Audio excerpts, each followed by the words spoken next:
Hi, I'm Meryl Key, and this is my mystery school. Here are your Astrology Dice horoscopes for April 2024. And we are dice ready for the crunchy month ahead that comes not only with a dose of reality, but an eclipse on the 9th to stir the pot. Here's an astro overview for the month, and then we'll do the readings. If you want more in-depth analysis of the astrology of the month, check out my What is Happening and Why video. The new moon is in Aries on the 9th of April. It comes with an eclipse. The full moon is on the 24th in Scorpio. The sun is in Aries and it moves into Taurus on the 20th. Mercury is also in Aries and it's retrograde from the 2nd of April right through to the 26th. Venus is in Pisces, moves to Aries on April the 5th, and Mars is in Pisces all month. Jupiter's in Taurus, Saturn's in Pisces, Uranus is in Taurus, Pluto in Aquarius, Chiron in Aries, the North Node is in Aries, and that's where the eclipse is, and the South Node is in Libra. And what's the main aspect to watch for? Well, Mercury's retrograde most of the month, but the one to really watch for is the eclipse with that new moon in Aries on the 9th. Eclipses bring a new perspective, a shift of opinion or circumstances, and in some cases, a change that switches the direction of your course into a new destiny.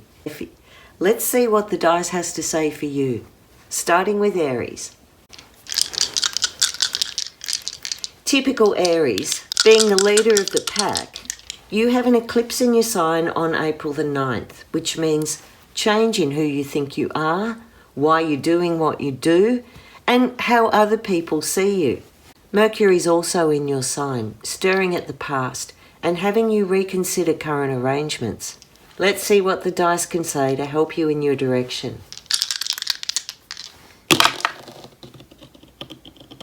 Oh, Aries, there you are, number 1. 4th house and the moon. Well, there's the new moon in Aries, and where it's pointing to is home, family of origin, the roots of who you are. Now, it's very hard to change the roots of who you are. You have to grow from it. So something in April with this eclipse and with all of that action happening in Aries is helping you take a different direction to the one your family of origin marked out for you, either consciously or subconsciously. You are breaking free.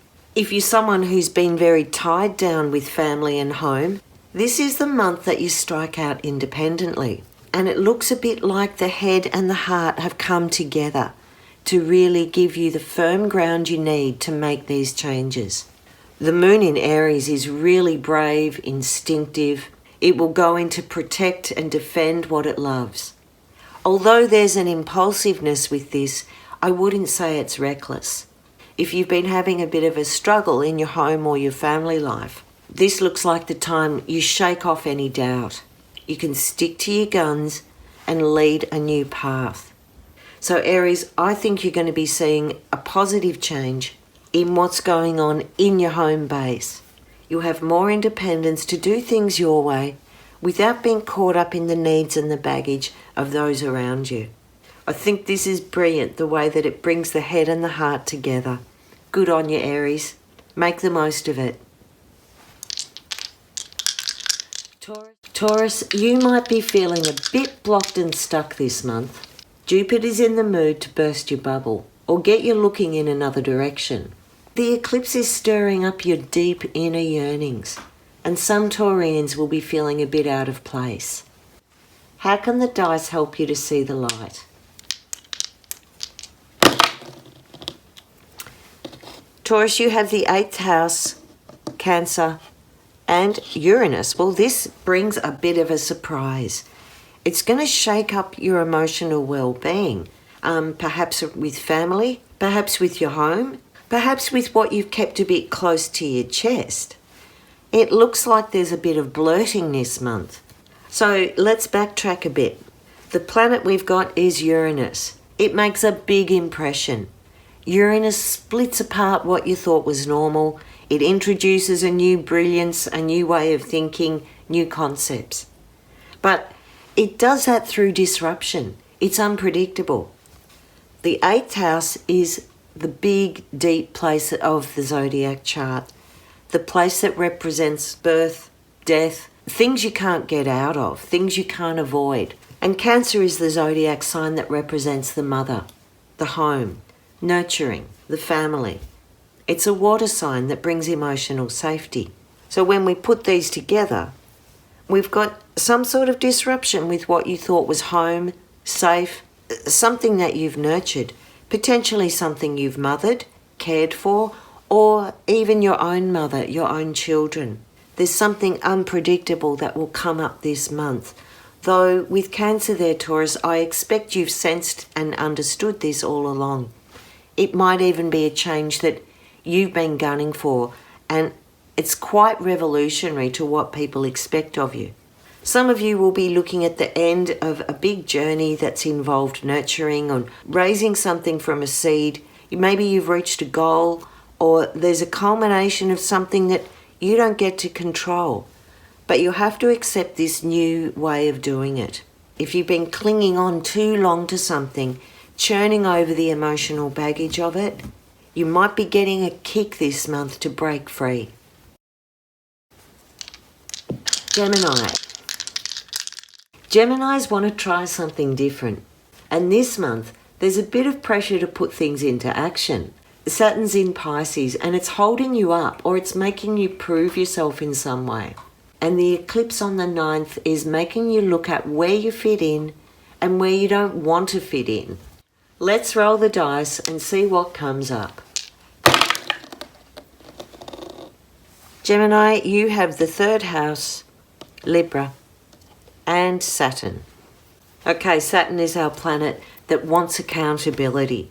And with Libra, this is about getting the balance right, getting your relationships even, and I guess when these are together, it's about that pursuit of perfection, where you've put expectation on others or on yourself. Libra with Saturn really wants to get things right. And there's this really fine-tuned adjustment that goes on to achieve this very high standard. The 3rd house is your house. It's the house of Gemini, the house of communication, messaging, the house of the mind. So Geminis, this month, there's something you're doing about looking at the way you do perfection in your own mind, how you seek perfection, accountability and expectation in your relationships. Some Geminis will need to have quite a serious conversation this month. Saturn wants you to be accountable. If something's been out of balance, a bit harsh, this is the time it gets spoken about. And because Saturn actually loves to be with Libra, I would expect that expression is more modified, more refined, and more balanced than previous attempts to get this right. There's an air of accountability. Saturn says all the places that you project your fear of authority, your victimhood, your powerlessness onto others, you've got to bring it back, have self-responsibility and self-control. And this looks like you really strike the balance. Cancer. Cancer, the combination of Mercury retrograde and the eclipse might set up a bit of confusion, contradiction, or conniptions at work or with official arrangements.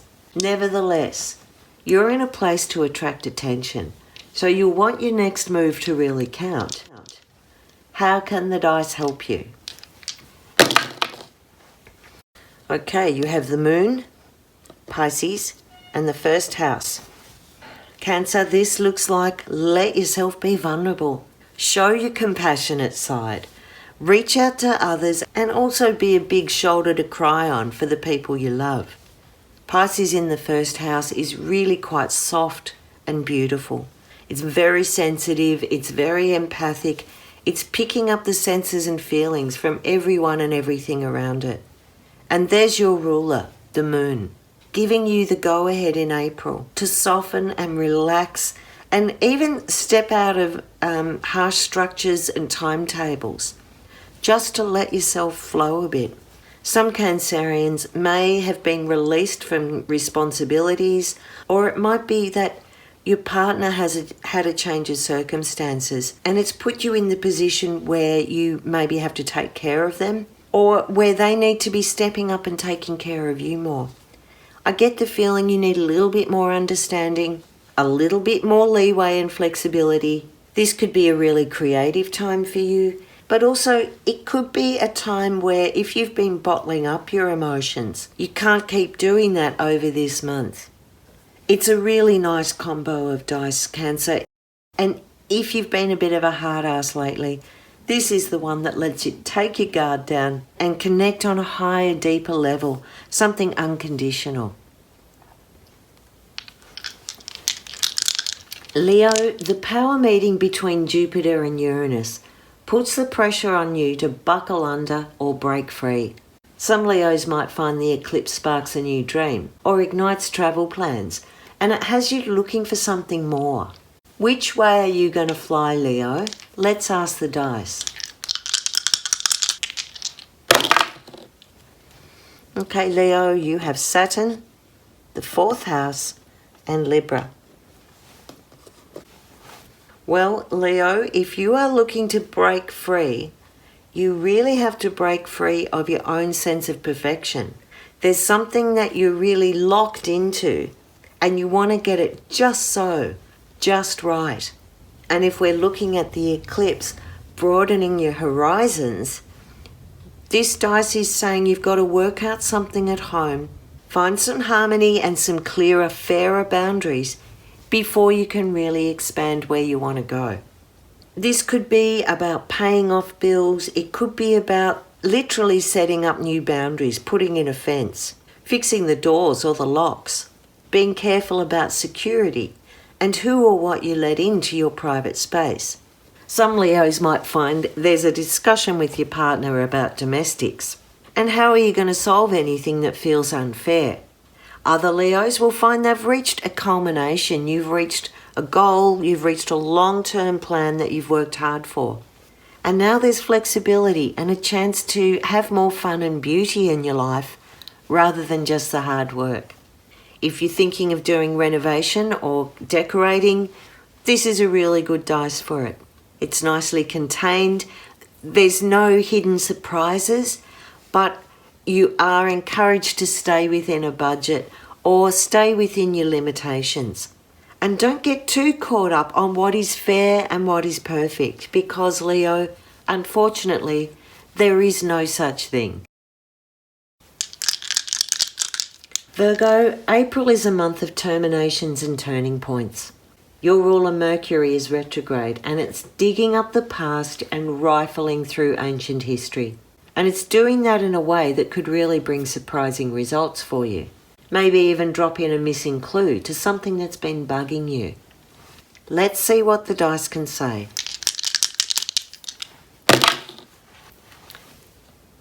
Virgo, you have Jupiter, Taurus, and the 7th house. Well, that is loveliness personified right there. Jupiter is the happy, lucky, buoyant, benevolent, generous planet of the cosmos. And it's currently in Taurus, where it's been having a bit of a crazy influence on things like inflation, house prices, and cost of living. But I see this as a really nice read. Taurus is very happy in the 7th house. They're both ruled by Venus. And Venus with Jupiter just expands the loveliness, the luck, the attraction. You can attract good things with this. It's sensual, it has pleasure, it has beauty. So I think, Virgo, what you're looking at, seeing if a relationship is giving you that security and that love and that lusciousness, or if you're finding your daily needs aren't being met in that relationship. Now, for Virgos who aren't doing relationship at all, remember this can be about your relationship to your body, your health. It can be your relationship to money. And in that case, this is a lucky read. There's some boost, there's some generosity that can come your way. And the ultimate satisfaction with it is feeling self-worth, You are worthy of abundance and beauty and fairness and sharing. Libra. Libra, the eclipse in your opposite sign has you wondering about the status of key relationships and where you lost yourself in the blur. There's a massive cleanup going on in your house of love, and many Librans are looking at making definitive change. What dice advice can you get to pull you through this one? Okay, you have Capricorn, the second house, and Saturn. Librans, very much this is about protect what you have. Protect your resources. Rely on yourself. Know what you're good at and work hard step by step to get there. Saturn is the ruler of Capricorn, so they go together really well.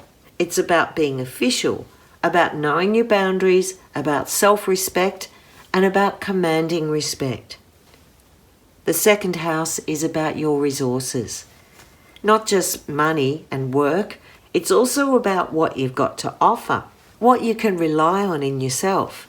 And in this case, it seems to me you've done the right thing. You've followed all the rules, you've earned this position, and there's something in your experience, your knowledge base, the actual time you've put into something that's going to be your greatest resource. This isn't flash in the pan stuff. This is something you've been working on for a long time, building yourself up into a place of being an expert, of having the knowledge and experience. If you're looking at a change in your job or your career, this is a good read for it.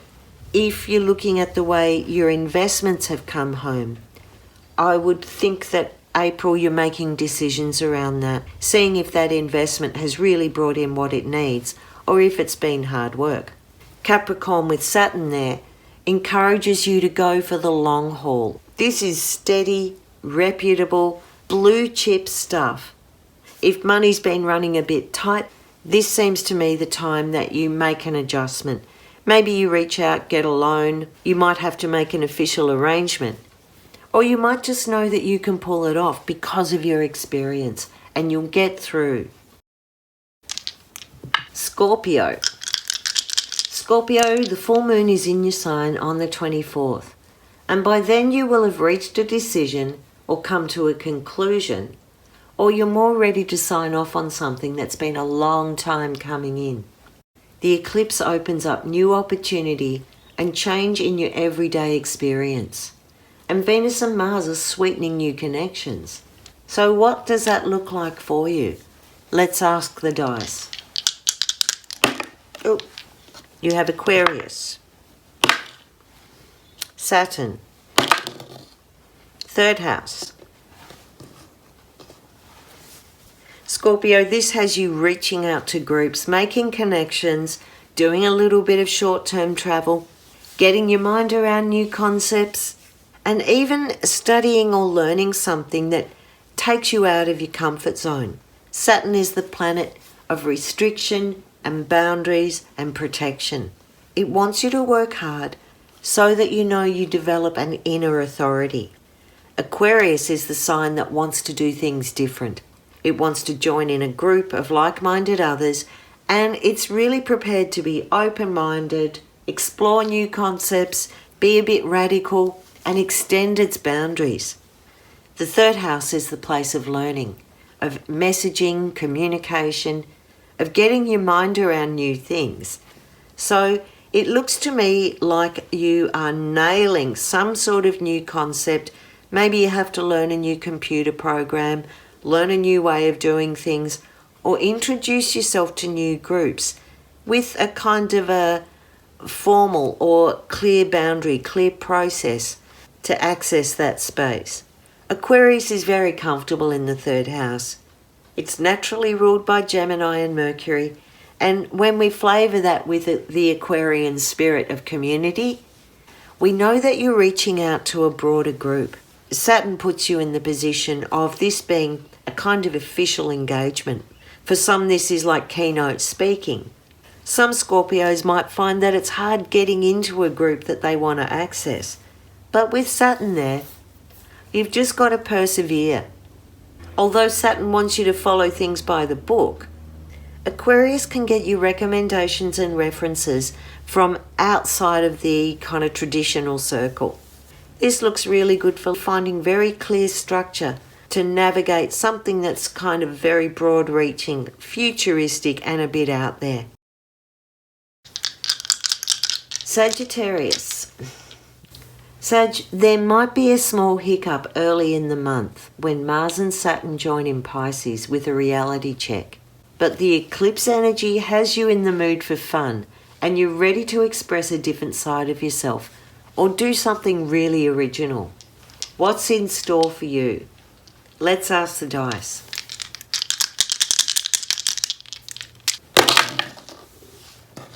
Sag, there's Pluto, Virgo, 12th house.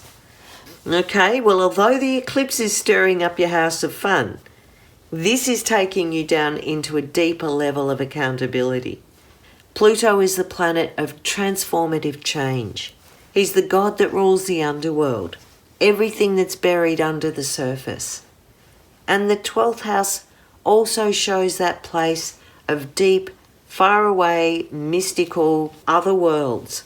It's a deep connection with spirituality.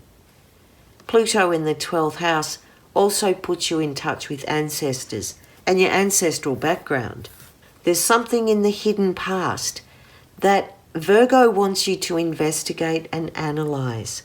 You kind of have to do this through mystical shamanic means.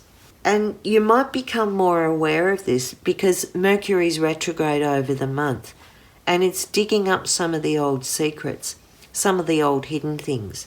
Pluto is that god of life, birth, death and rebirth. So some Saggies might find they've reached a real end and culmination. There's nothing more you can get out of a situation. Virgo wants you to have discipline and live very simply, very sparsely, very sustainably. There's a resonance here around health and fitness, around purging. And I expect if you've been too strict on yourself, or if there's been something that's imposed on you that's kind of isolated you, that you're really ready to shake it off.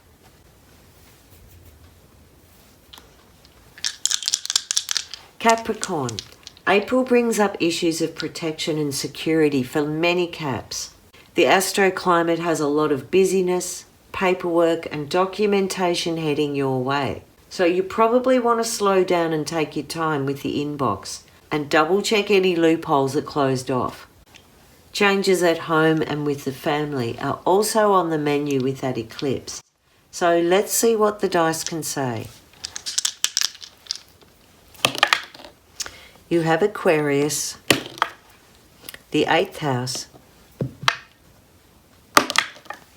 and Mars. Mars is the planet of action. It gives you a ton of energy, it helps you deal with conflict, and it helps you go for what you want. Mars in the 8th house is kind of looking at where a door has been shut in your face, or where you want to slam the door on someone else. You've reached a point where you have to take action. If you haven't done that, you've got to let it go. Redirect your action into another place.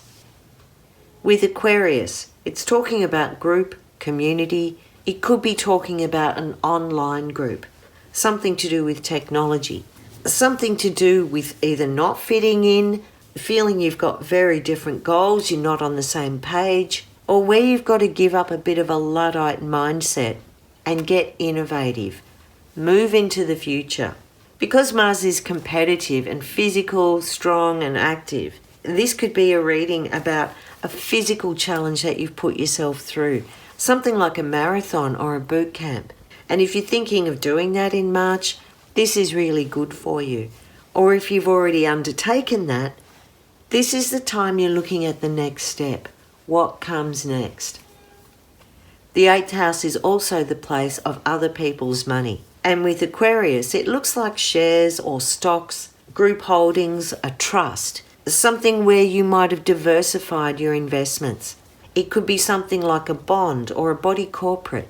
There's a group investment, and now with Mars, you need to take some action on it. Get more aggressive with it, get more competitive with it, or claim it as your own. The 8th house is bringing around a culmination for something you've been fighting for.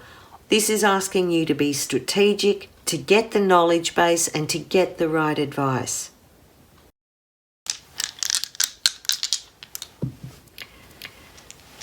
Aquarius, April looks like a busy month with lots of communication, ideas and messages, zipping back and forth. Careful you don't trip over your words, your promises or your commitments while Mercury's retrograde in Aries, firing you up. The full moon in Scorpio on the 24th peels back the emotional layers, and this might be the time you either want to lay low or take a big step back. What can the dice say? Open up or stay storm. Ooh. You have the 4th house, Pisces, and Neptune. That's very sweet. And if the question is, do you open up or stay storm? This is a little bit about withdrawing to your own magical space. Neptune is the ruler of Pisces. So we got 2 little happy campers there. And the 4th house is right down the bottom of your chart. It's the roots of your chart, the place where you need emotional safety and security, the place you call home. Because the eclipse of Mercury is firing you up and getting you busy, busy, busy, the dice here is saying you will need to balance that out with time out, withdrawing, to step out of the pressures that other people are putting on you. Neptune in Pisces is dreamy, it's romantic, it's very soft around the edges, and it's quite vulnerable with an inner strength. It's where you might enjoy creativity, you might enjoy music, and honestly, you might be enjoying drinking and indulging within the space of your home. Now, if you've got an indulgence issue that's affecting home life, this eclipse on the 9th might be the thing that exposes a bit more of what's really going on. But I would say with this dice, instead of leaving you feeling exposed, there's some real understanding and compassion, and it may come through your family. You're looking at addressing what gives you support and where you need a particular kind of unconditional love and acceptance. And it has to be said, Neptune in the 4th house can literally mean water under the floorboards. So if you've got any issue with dampness, with flooding or leaking pipes, I would be really looking at that in April before it becomes a bigger issue. Pisces. Pisces, the eclipse will be shaking up your resources, what you think you have and what you think you don't have. Mars is in your sign, giving you an extra boost to get on top of whatever you need. But does this also put you under pressure? Or can it open up a new opportunity? Let's ask the dice.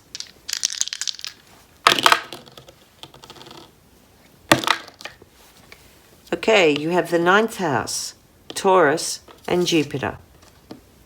Well, if the question is, does this put you under pressure or open up new opportunity? The dice is saying there's new opportunity. Taurus is the sign that wants stability. It likes lushness, it likes quality, and it likes its very nice things around it.